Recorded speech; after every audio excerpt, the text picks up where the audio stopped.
the best interpretation of any dream, the best interpreter of any dream is the person who dreams it. Uh,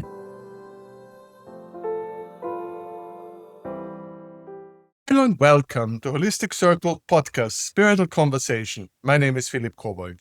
We are reaching out to people who are passionate about spreading light, love, and joy. And I've here today with me, Ara Trembly. Hello, Ara. Hello. Wonderful, wonderful. I'm looking forward because there's nothing, my viewers know, nothing excites me more than to learn something new that I have never come across so far. That's always the perfect podcast. And we just had a quick conversation before in preparation, and new stuff is coming my way and your way, I guess. So everybody, let's enjoy, let's lean back and get inspired. And with this, I want to give the floor to you. Maybe, like always, a quick introduction about your background, how you came to where you are, and then let's ease into the conversation. Okay, well, my background, well, right now, and I still is that I am a psychotherapist and a Christian counselor, and I've been I've been a psychotherapist for a little over 20 years. I've been doing that quite a while, and I've written a couple of books, one of which I'm happy to talk about today. Hopefully we'll get to talk about today. And I also do a dream interpretation, which is, and that's one of the books about that. And then I do hypnotherapy as well, which I've been doing for a good long time and with great success. Everything I do comes from a Christian perspective. That's who I am. I make no secret of it. And my patients know that. And I haven't had one object to it yet. So this latest interest in dreams, it's really not so late, but the book is late, is something that since my early career, I've been recording my own dreams, writing them down, that is, and or recording them on some kind of device. And then going back and applying interpretive methods, a lot of which I learned from Carl Jung, who, many of your listeners will be familiar with. But more and more, I've seen that the methods used in Scripture and in the Bible to interpret dreams are very much like Jung's methods. Well, I should say Jung's are like the Bible's methods because Jung's father was a pastor. So not surprisingly, I've written this book about interpreting dreams using the methods that the Bible uses, using symbols and other types of things that are important in dreams. So I've written this book, Dreaming God's Way, and I'd love to talk about that, but I'd also love to talk about any of these subjects that interest you, Philip, or your listeners. Right. The only thing I haven't asked you is where you're located in the U.S. I forgot to ask. No problem. I am located in Florida in the U.S. So it's a beautiful time of year here, warm and sunny. Wonderful, Florida. That's of course nice, and I always like to know because I'm building my mental map of all the places, and I think it's like 3 guests last year from Florida, so that's fairly decent. Not bad at all. Because you're in Vienna, right? Is that where you are? Yes, I know.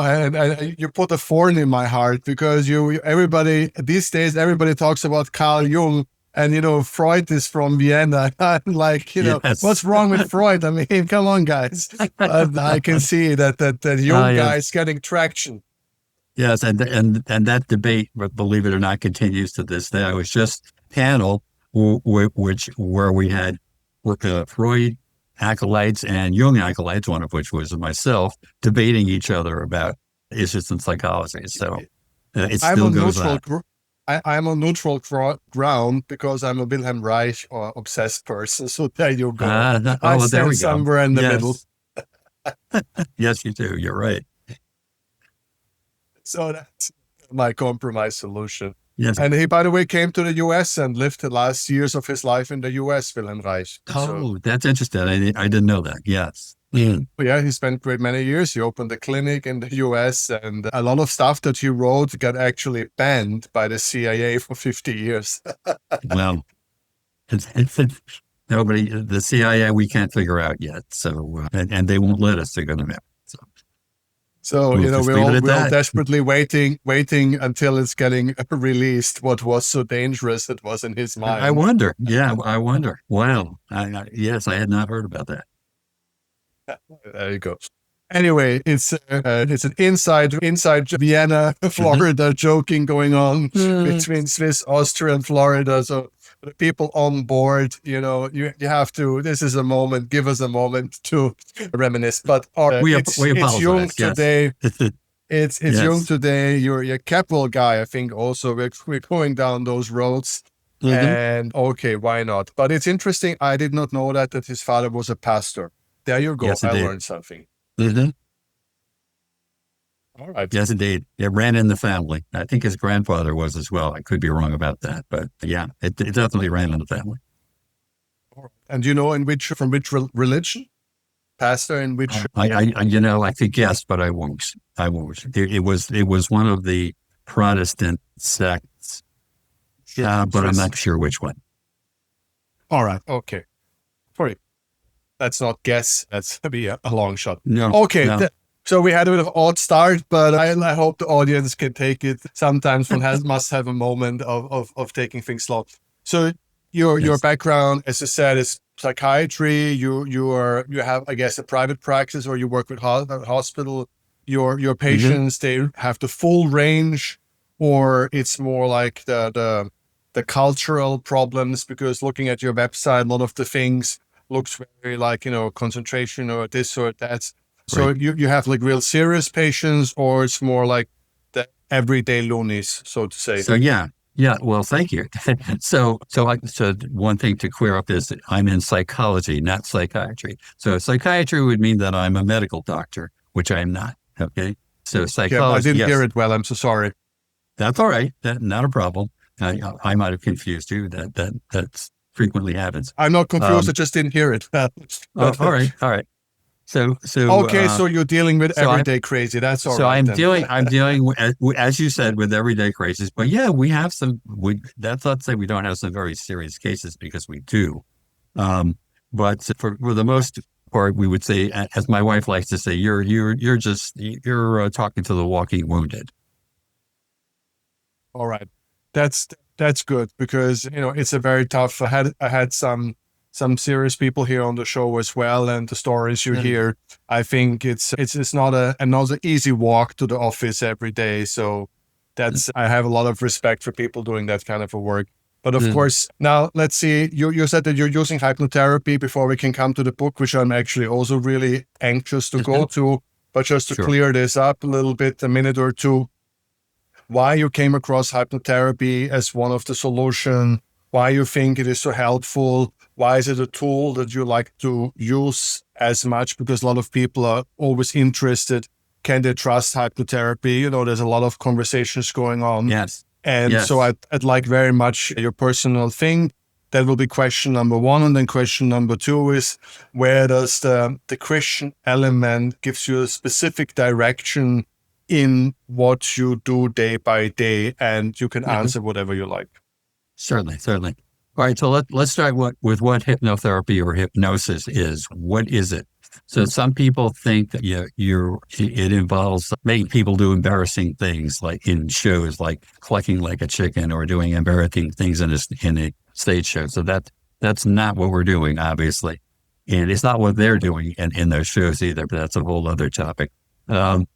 So hypnosis is basically it's a state of mind. It's a state of deep relaxation plus intense concentration. And you might not think those two go together, but actually, when we're deeply relaxed, we can better concentrate on what we want to concentrate on, because other things are not grabbing our attention, are not distracting us. So hypnosis involves, as I said, a deep relaxation. And when we're in that state of deep relaxation, we have various ways of inducing it. Our conscious minds kind of check out. We're very relaxed. It's like we're asleep, although we're not asleep. But our conscious mind is checked out, and the unconscious mind is what is brought into play. So it's been said many times about hypnosis and about dreams that they are the royal road to the unconscious mind, and that's exactly what we're talking about here. So the reason that hypnosis is so important is because it accesses the unconscious mind, and because many of the problems that patients bring me are really do originate in their unconscious minds, especially anxiety, fears, phobias, even depression. A lot of it originates in the unconscious mind and or is perpetuated by the unconscious mind. And so if we can work directly with the unconscious mind instead of just working with the conscious mind, which is what you and I are doing right now, we can get into deeper levels of what's going on with a person and why he or she is so anxious whenever somebody else is around, or whenever alcohol is around, or whenever drugs are around, or whatever it is. We get to the whys, and that is why hypnosis is so important, because it is a window into the unconscious mind, and it does help us get to deeper things. I'm writing down a couple of questions while you talk. Okay. I'm 53 now, and my mind is not what it used to be. Welcome to the club. Yes. If I don't have my paper, I have nothing. Yeah, now I've got my pen right here, so no problem. All right. Maybe before you answer the Christian element, how it guides you through day by day, or how is your approach maybe different to one of your colleagues because of the Christian element, which I'm really keenly want to understand. Yes. And it might also be a beautiful jump to the book anyway. So it sounds almost like a professional interview. Before we go down that road. Imagine that. Yeah. I must bring you on some slippery ground, because, a lot of the hypnotherapists that I have here on the show, they are really very much also about past life elements that play a role. Yeah. Mm-hmm. Yeah. So that's why I'm bringing you a bit of a slippery road. What is your opinion on the subject?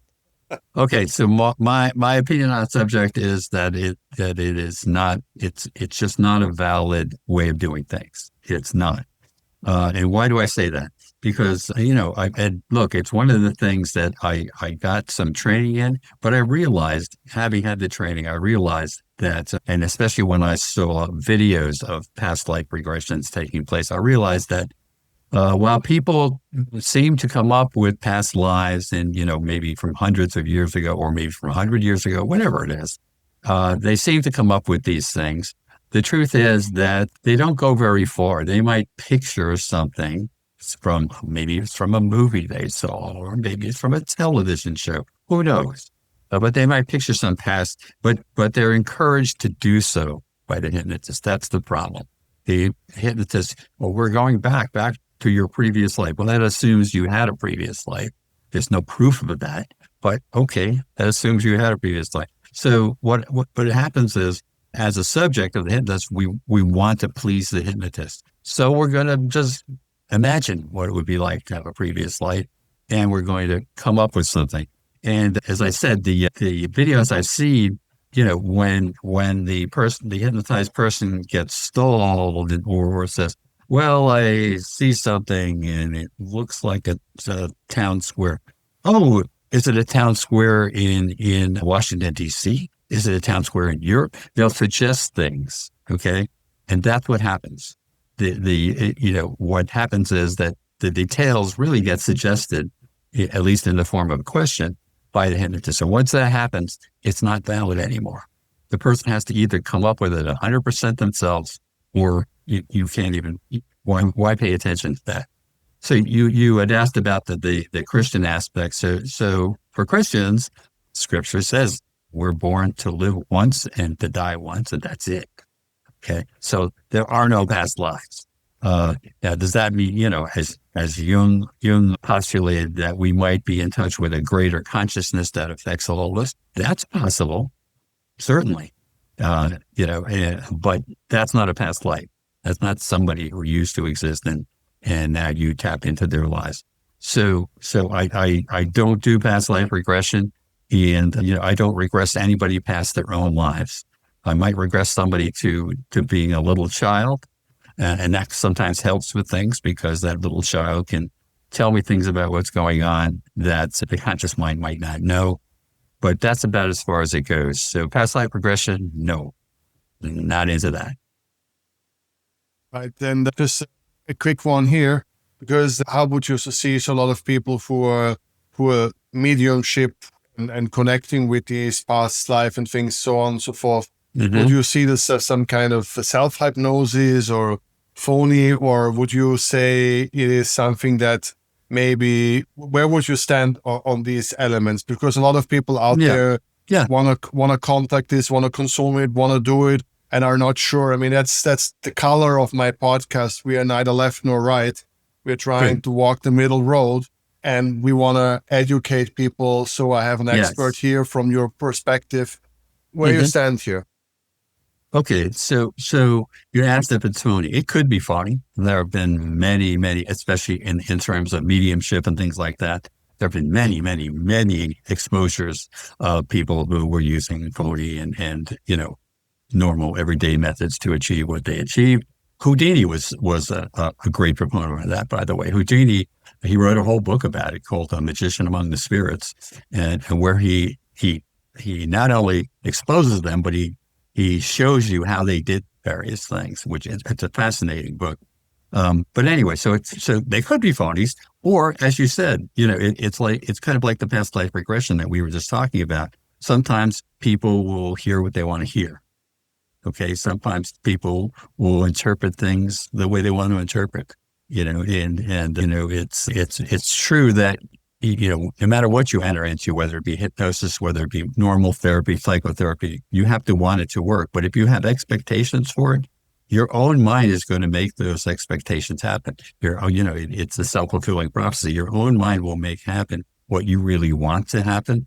So some of it could be that as well. So I can't say that it's 100% phony. On the other hand, there were many mediums and others who tried to contact Houdini himself after he was dead, and there was a very famous broadcast of an attempt of them doing this, but they weren't able to do anything. They were not able to contact him, and the code words that he and Mrs. Houdini had were not uttered, so it was not successful. Would you somehow agree that just the mind as we have it and as we understand it is already so fascinating and complicated? To add another level is literally not necessary. You can go a lifetime through the labyrinth of the self and superego, or whatever the terminology you use. That is already a lifetime journey. So I always don't really personally understand so much where people need an extra level if the level already is nearly endless that we have. Yeah. And I think you're right. The mind is fascinating by itself, and there's so much we don't understand about the mind. That's definitely true. But I think most of the time, especially in terms of, mediumship and things like that, it's more about what Freud would call wish fulfillment. It's like, I want this to happen. So here's somebody who says they can make it happen, and I'm going to do everything I can to make them look good because I want it. I want to believe that it's happening. That we all do that to some extent. So, but it's good to know when that's real or not. My really last question before we come into your Christian element and then move towards the book. I've noticed now there's a bit of a mega trend. So I want your opinion. Is that trauma? It's the new, it's the talk of the town. It's, what brings the money right now into all the price. Everybody must have one. Everybody needs to. And I'm not making fun of people who suffer real trauma. And it's not me who makes decide what is real and what is not. I understand that. But, it's just nearly impossible that 70% of the people right now suffer from trauma. That's, it's just a statistical anomaly. And where it's another running away, because in some sense, that's basically the question I'm formulating. Things like mediumships and past life regression always to me have a potential of running away from the here and now, of the complexity of the reality into some superficial simplicity. And you mentioned alcohol and stuff like that.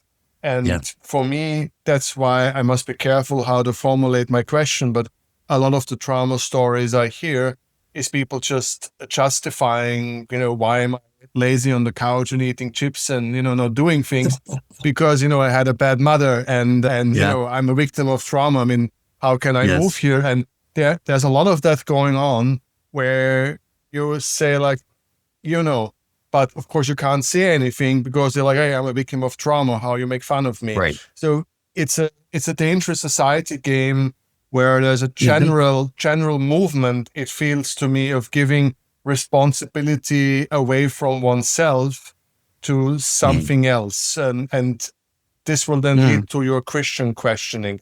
So let's put this, and then I will ask you about Christianity. Okay. All right. Very good. So one of the things that we do in my profession in psychology is that whenever anything new comes up, we overdiagnose it. It gets diagnosed for everybody. We want to slap that label on everyone we can. And I try to avoid doing this, and it's very tempting sometimes, but this is what happens. I mean, it happened with ADHD, when back, in the 80s and 90s when we were diagnosing it all over the place and we just saw it all over the place. And yes, ADHD is real. It's a real thing. It's a real condition and really does happen. In fact, two of my kids had it. Okay. So yes, it's real, but did it get way overdiagnosed? Yes. Anything that looked like ADHD, anytime a kid got distracted a little bit, oh, it's ADHD. We just jumped on there. So the same thing is true, with trauma-based therapies. Okay. So part of the trauma-based therapies really come out of things that have gone on since the mid 20th century with veterans, people who come back from war and were what they called shell shocked. Okay. That was their name for it back then. And so trauma is it's a real thing. But these were people who were killed or nearly killed, or saw people killed, or saw horrific events. Or traumatized. That's trauma. That is trauma. And it persists to this day. People still do sometimes see or experience horrific events, and that's trauma. The problem is, like anything else, we want to apply that to everything. So anything that ever upsets you, now we call that a trauma. Okay. And we have to, it's like we have to, the way we would treat PTSD, post-traumatic stress disorder, we would have to treat it that way, which means we have some kind of EMDR, or we'd have some kind of a hypnotic intervention, or some other types of therapy that are used with that. And the problem with that is people we're overdiagnosing. That PTSD is getting overdiagnosed. I think that has retreated a little bit. But the whole trauma thing, it's kind of like, when a carpenter sees a problem, he solves it with wood and tools and screwdrivers and nails and hammers. So when a trauma therapist sees any kind of problem, he solves it with, oh, you must have had this horrible problem during your childhood. And so, now we need to know what that is and so why it's affecting you. And sometimes that's true.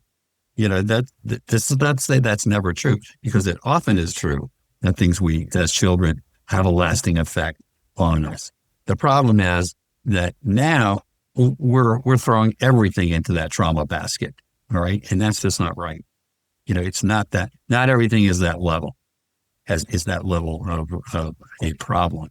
So I think what you're seeing there is just the latest iteration of psychologists overdiagnosing the latest thing. There's two things I would like to add, if you give it a second. First of all, ADHD is a condition from within, and that's a problem because trauma is inflicted from outside within. And that's why it's fundamentally different even if ADHD is overdiagnosed. I understand what you're saying, completely right what you say, but it has a totally different cause and effect.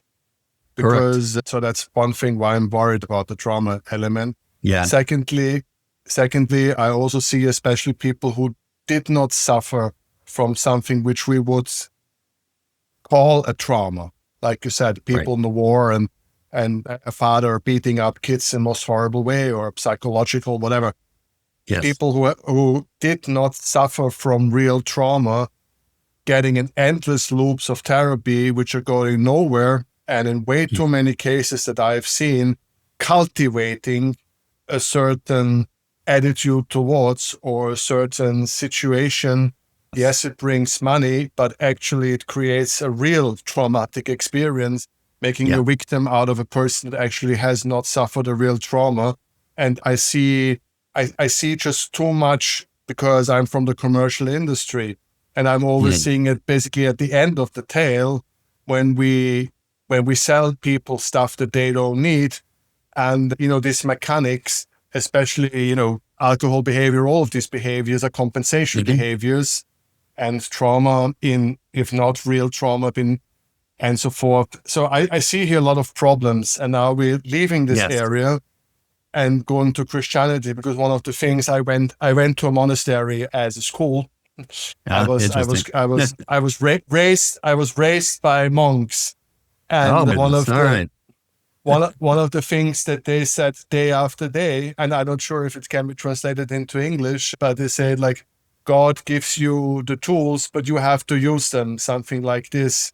Okay. And they were very much about inner strength and self-perseverance, and the power from within, that God is just basically giving you the basics, but you're the one who has to go and do it. And that was That makes basically one sense. of their Sure. Yeah, that makes mantras. sense. Yeah. So Yeah. I would first of all, like my first question now, how would you describe what you do from your Christian perspective? Might be a bit different than your colleague next door. Where do you clearly see a line, Mm. if at all, where, because you said your patients know that you have the Christian background, Yes. where do you see this line? I'm very curious to know. Okay.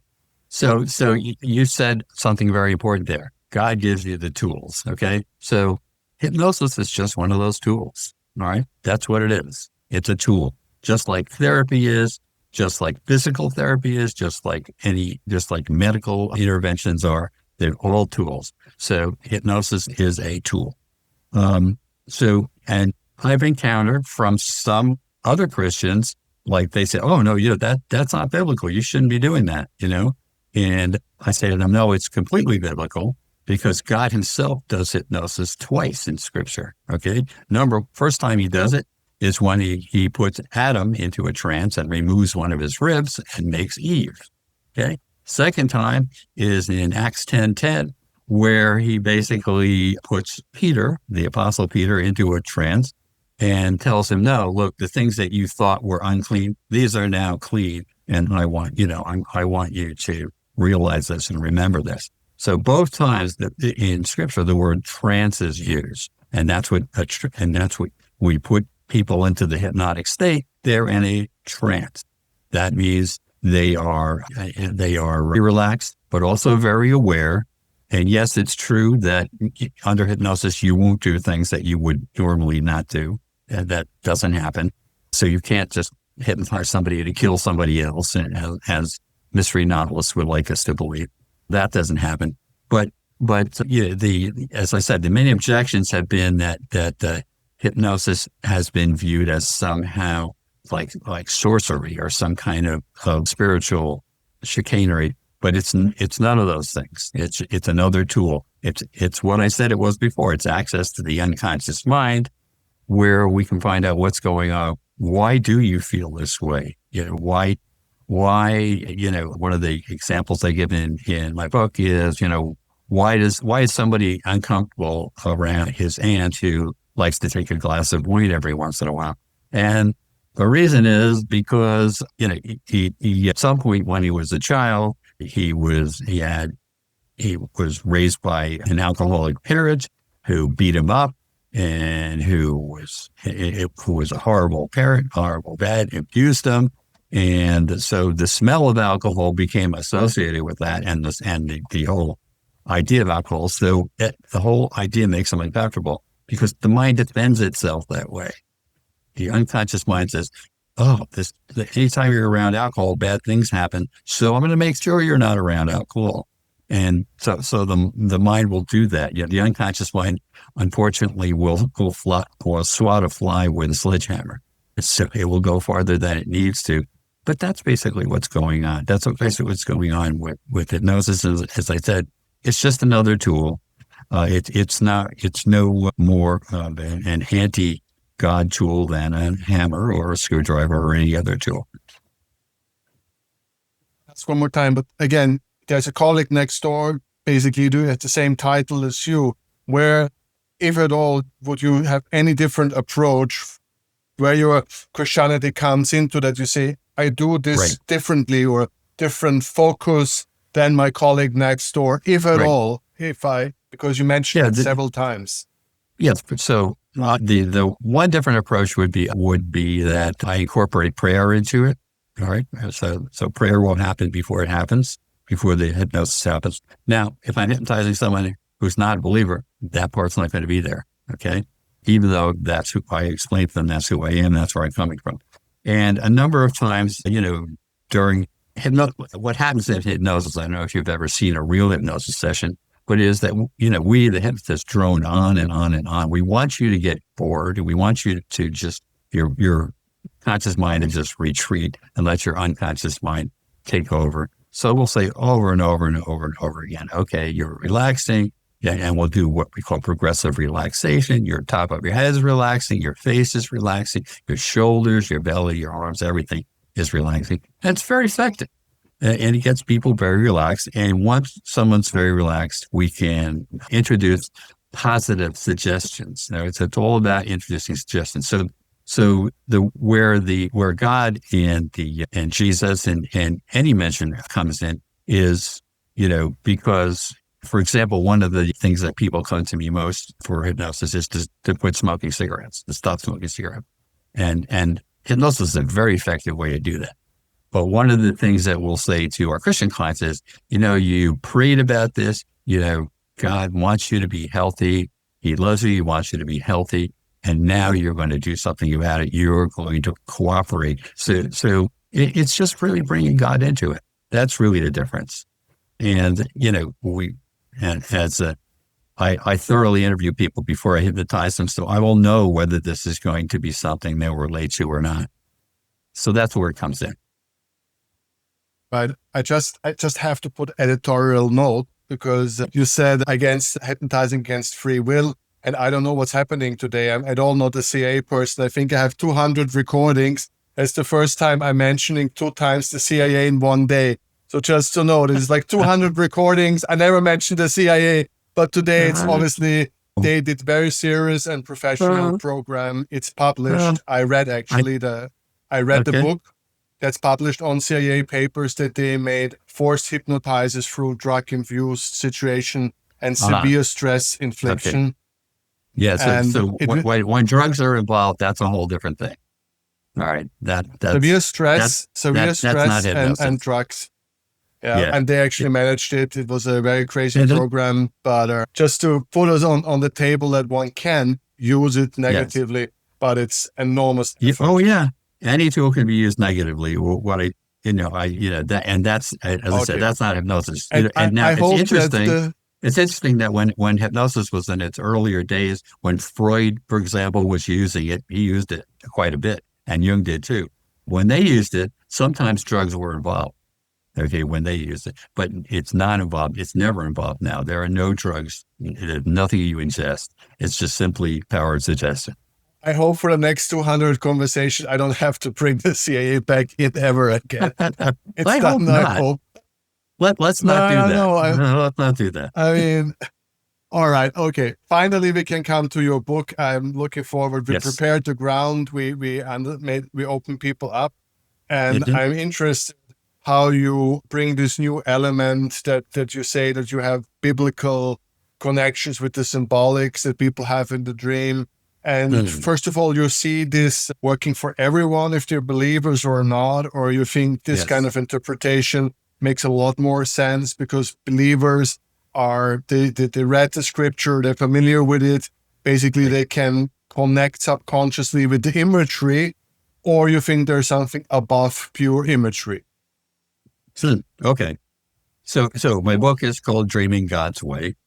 And the central thesis of the book is that, dreams are throughout scripture, dreams are interpreted. There are many interpretations of dreams that take place.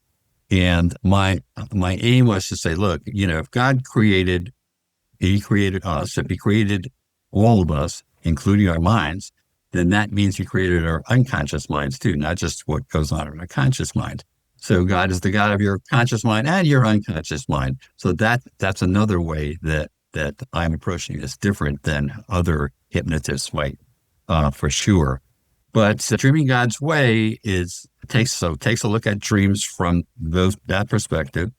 There is a lot there's some interpretation of biblical dreams, but basically what we're talking about here is interpretation of symbols that take place in your dreams. And one of the points that this book makes, and I can't stress this highly enough, is that the same symbol in my dream doesn't mean the same thing to me as it does to you. Okay, that's why there are hundreds of dream books out there. They're like encyclopedias. You look up something, say water means spiritualist or whatever it means. No, wrong. Okay, the best interpretation of any dream, best interpreter of any dream, is the person who dreams it. Yes, sometimes he or she needs help, but he or she is the best interpreter. So water may not symbolize the same thing for you as it does for me. It may have totally different associations. And this is one of the things that Jung emphasized. He said, no, we really can't do it. Even though he talked about archetypes and symbols, he realized that no, the same thing is not going to, we are not going to mean the same thing. So Freud, going back to him, because he did dream interpretation too, so everything with Freud was about sex, okay, and about the sexual act and the things involved. Oh, yeah, but even Freud once remarked that, in a cigar in a dream, sometimes a cigar is just a cigar and not a phallic symbol. Okay. Not for us. No. And there you go. That's the whole point. So if a symbol comes up, such as the cross, that is an obvious symbol for Christians. The cross is an obvious symbol. Okay. But even when I'm talking to a Christian, when they're talking to me about their dream, I'll say, what does the cross symbolize for you? Because it doesn't, especially in that dream, what did cross symbolize for you? It doesn't always mean the same thing, So for some as Christians, they'll say Christ, and it symbolizes Christ or the church. But others, if I'm a rescue worker, it might symbolize the Red Cross. That might be what it makes me think of. Or if I'm an on-road trucker, it might make me think of a crossroads. Okay. Both of those things have cross in them, but they're not the same cross. So in order to accurately interpret someone's dream, we need to know what these symbols, the important symbols, mean to them, not what they mean to the world, not what they mean in a dictionary. What do they mean to you? And that's the way we get, that's what makes this approach actually quite a bit different than some of the approaches that you'll see in dream literature. I get this very much what you're saying. I just still haven't gotten the Bible connection. Maybe you can here spend another couple of minutes, because I didn't really get that connection. I get that the dream are individuals. Okay. I get that the symbols are personalized imprints or whatever. I like the word, but of course we have different words, but the Bible element. All right. So the way that connects up with the Bible is when you think of the dreams that were interpreted in the Bible. For example, Joseph of the Old Testament interpreted Pharaoh's dreams. Okay. And when he interpreted Pharaoh's dreams, he first of all, he told Pharaoh what he had dreamed, which makes this miraculous because none of us can tell what other people have dreamed. But he used symbols like it, but there were symbols of cattle, and there were symbols of sheaves of wheat. And these were all symboled agrarian things. Okay. So Joseph, he knew what those symbolized. If you're talking about cattle and you're talking about sheaves of wheat, you're talking about the economy of your nation. And that's exactly what Pharaoh was talking about, the economy of his nation. But Joseph knew that. He knew what those symbols would mean to Pharaoh. So he didn't have to ask, but sometimes we do. So the idea is that if this is the Bible's method, of interpreting dreams, why shouldn't it be our method too? All right. So that's the Bible connection. The Bible, when I go through a number of biblical dreams, provides the model for applying meaning to dreams by just such an example as I give you. And there are many others throughout Scripture, but it provides the meaning. And so So you might say, well, what about people who read your book who are not necessarily Christians or don't believe in scripture? So the things that I talk about, the whole idea of symbols works for them too. It just doesn't work in the same way. If they want to think, okay, well, this Bible stuff doesn't make sense to me, but Jung makes sense to me, so I'll use it that way because Jung's methods and the biblical method I described are very similar in some ways. So the book and the methods I described there, and I do have a chapter on methodology and on the steps you take. And look, and the first step I talk about is praying. But if you're not a believer, you're not going to take that step. But that's okay because you can take the other steps and you can still apply an interpretation of your dream that should make sense to you, and that is the key. The things that Jung has stand for, I mean, you just mentioned his archetypes. I mean, I think like 7,000 Hollywood movies are based on the Jung archetypes. Yes. I think I can't take it any longer. One more true. Journey of the hero. I mean, seriously.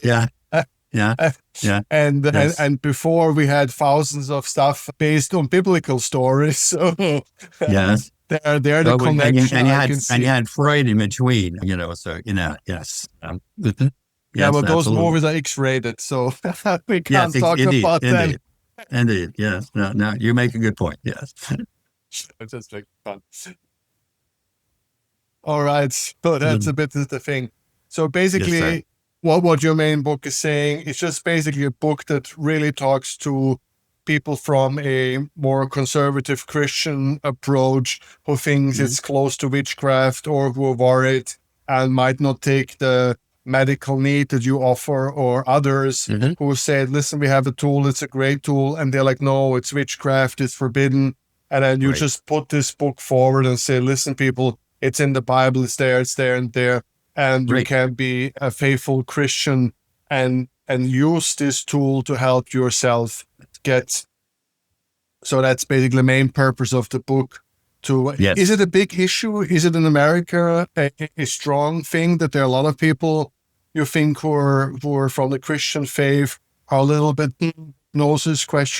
Or I don't know how big it is, but I would say, I mean, because I'm out there. I've done, I've probably done 20 podcasts like this, and I've done a lot of other speaking about this. It's not the majority of Christians for sure. I don't get pushback from the majority of Christians, but every once in a while I'll get questions or I'll get claims like that, and I just tell them the same thing I just told you. And that, it's interesting because on my LinkedIn feed, I got somebody who said, "Oh, why are you interpreting dreams? That's not biblical to do." And I thought, "Oh no, you can't be serious." Because the Bible is full of interpreted dreams. But anyway, so people will have their opinions, and that's fine. That doesn't insult me. I just explain why I'm doing what I'm doing and why, I would never do anything that I believe was that God disapproved. I would not do that. I would like to ask this question because it's something that maybe it's just my friends, my surroundings, people I'm in connection with. So that's why I would like to have a much more insight than me. Do you think that when it comes to psychological health and healing, that maybe people who are much more strong on the Christian side and pray and are more into these elements, that they are handling it differently?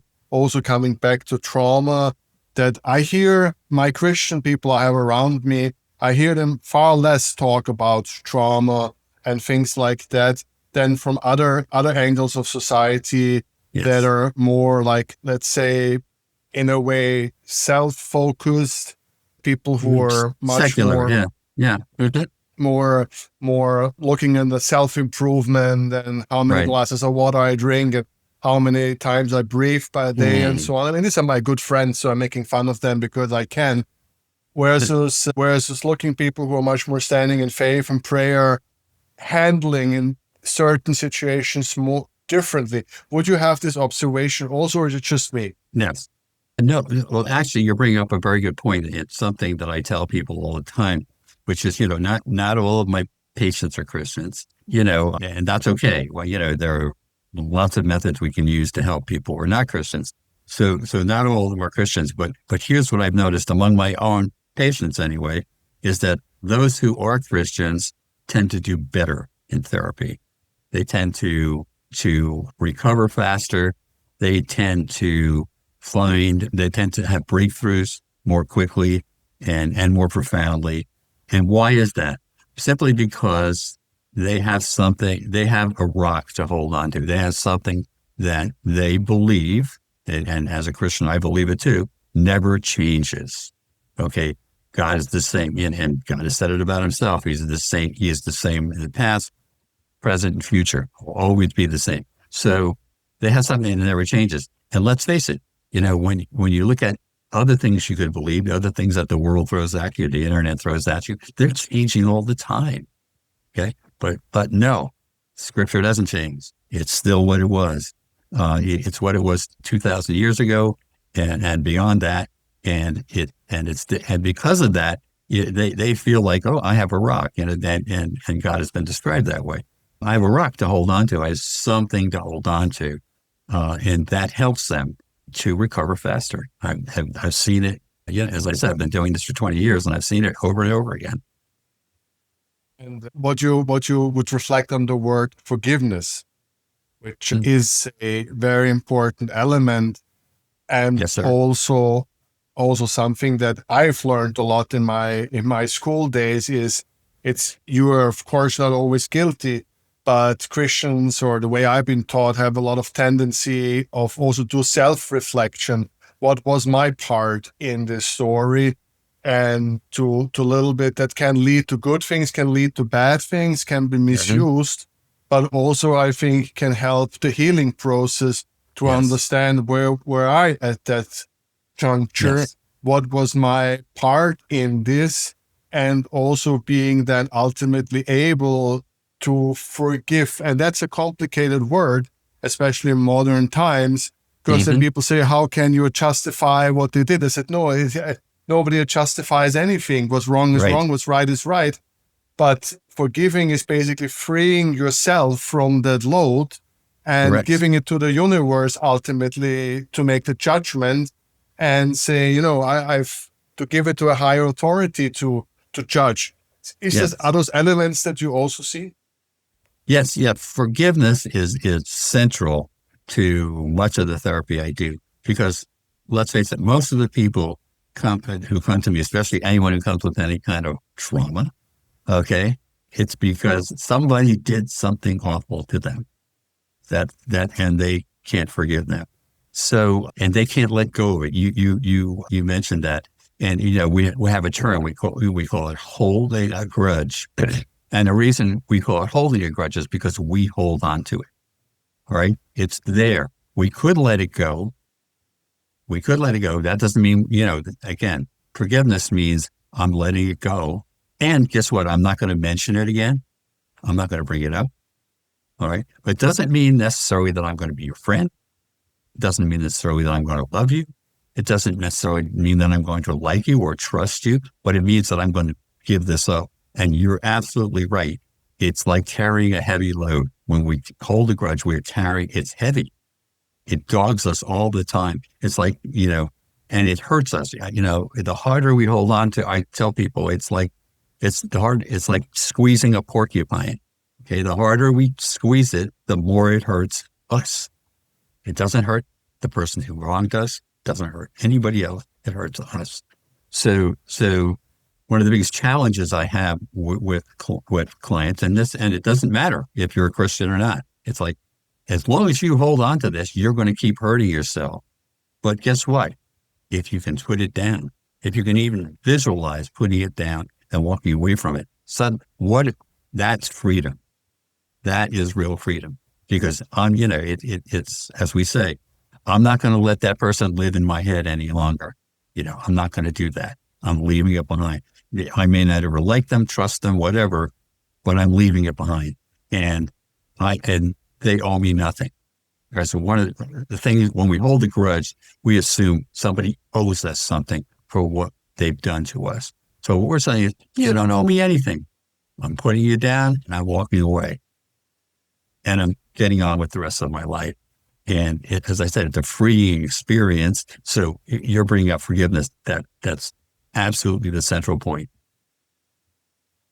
It's interesting that you're not saying that you're giving it to a higher authority, to individual judgment day, to say that, I'm giving my trauma as part of the forgiveness. I'm just giving it up there and let God be the ultimate judgment. It's interesting that you're not bringing it up. Right. So the reason I say it that way is because a Christian, the Bible says, actually David says in the Bible, when he confronted with his own sin, he took Bathsheba, we shouldn't have taken, and had her husband killed. But what does he say? He says, against you and you only, Lord, have I sinned. Because sins to us are against God. Yes. Do we do bad things to other people? For sure. That we should not do. Yes.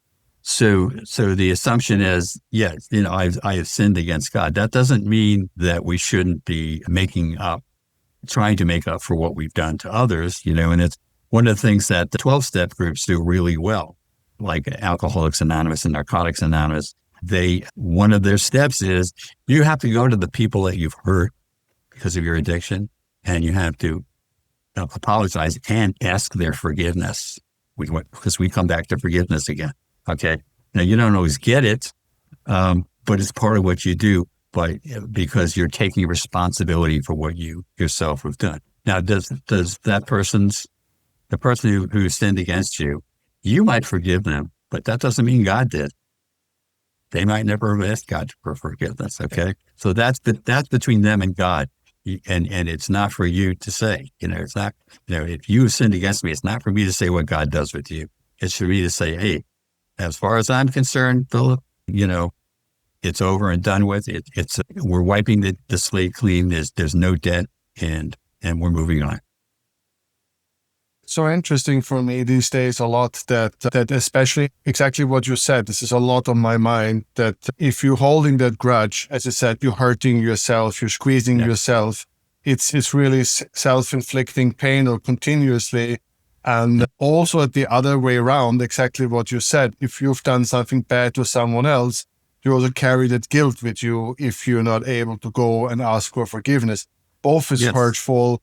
And most likely, I think there's strong and strong evidence that so many of our sicknesses that we experience and condition we experience are keenly rooted in this holding either from that grudge, as you said, or holding from the sins that we were not able to ask for forgiveness. There seems to be stronger and stronger indications that holding is actually one of the big reason what is holding us back also in terms of health. Yes, absolutely. There's no, and in graduate school, I did a lot of research on stress, and that's, you're describing exactly what happens with stress.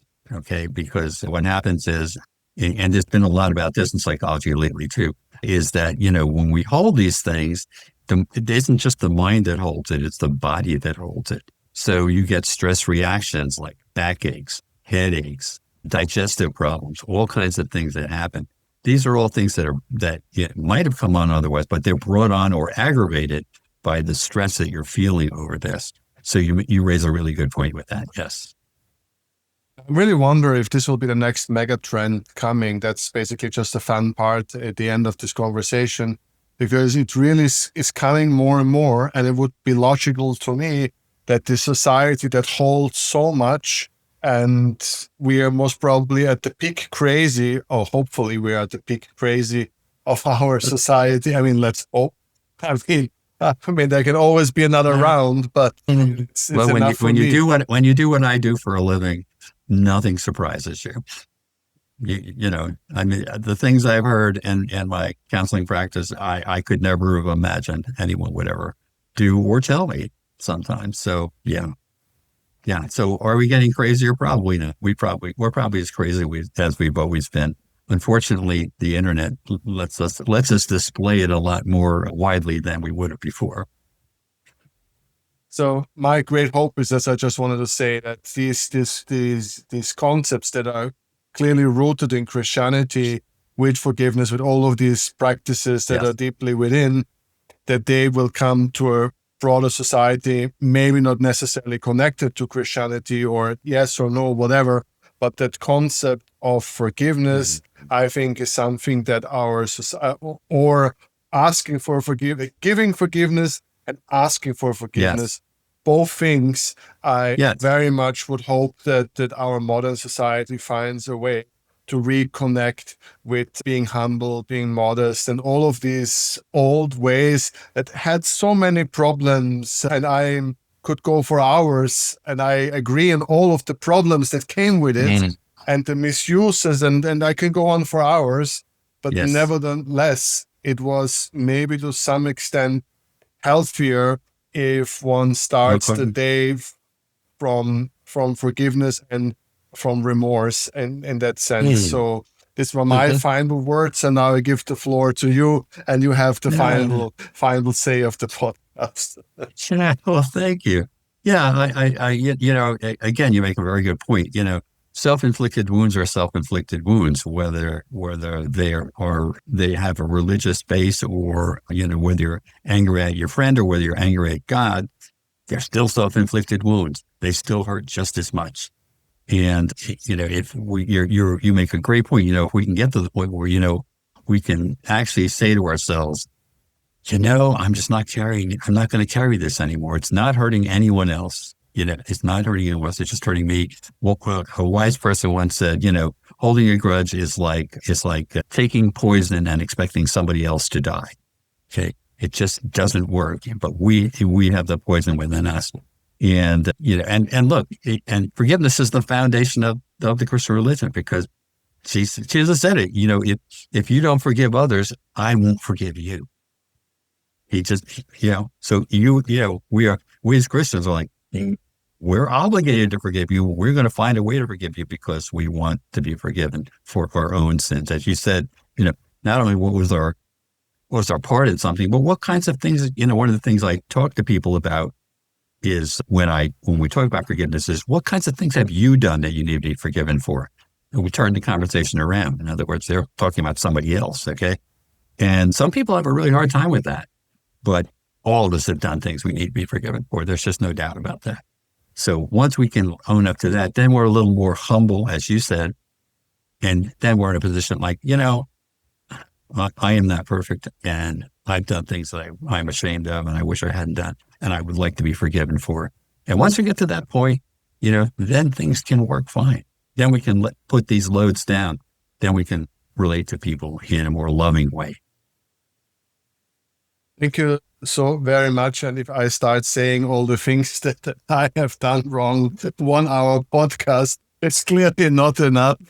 And as old monk educated person, who is free of sin may throw the first stone comes to mind. Indeed. And it's funny how life spins in circles, and I'm sitting here being a fanatic, almost radical agnostic after all these years, hoping for more Christian value, desperately hoping for more Christian values in our societies. Yes. mean, I'm starting to become a Christian agitator and running around with the book and say, please, people, read. Because in my personal observation, our society is starving for what I would call true Christian teachings that are humble, that are simple. And these days, I over and over in my head, also from the old days, when, the people in the first row in the church and the people in the last row, all of these stories are spinning in my head and thinking, we desperately need Christianity back. Yeah. And knowing what I do of Europe, I'd say it's especially true there, but it's true all around the world. Yeah. I have, for sure. Thank you so very much. It's wonderful that we agree. Now you're agreeing with agnostics and I'm agreeing with strong Christian. The whole world has gone mad. How did that ever happen? Yes, my goodness. It's just amazing. Thank you so very much. Thank you.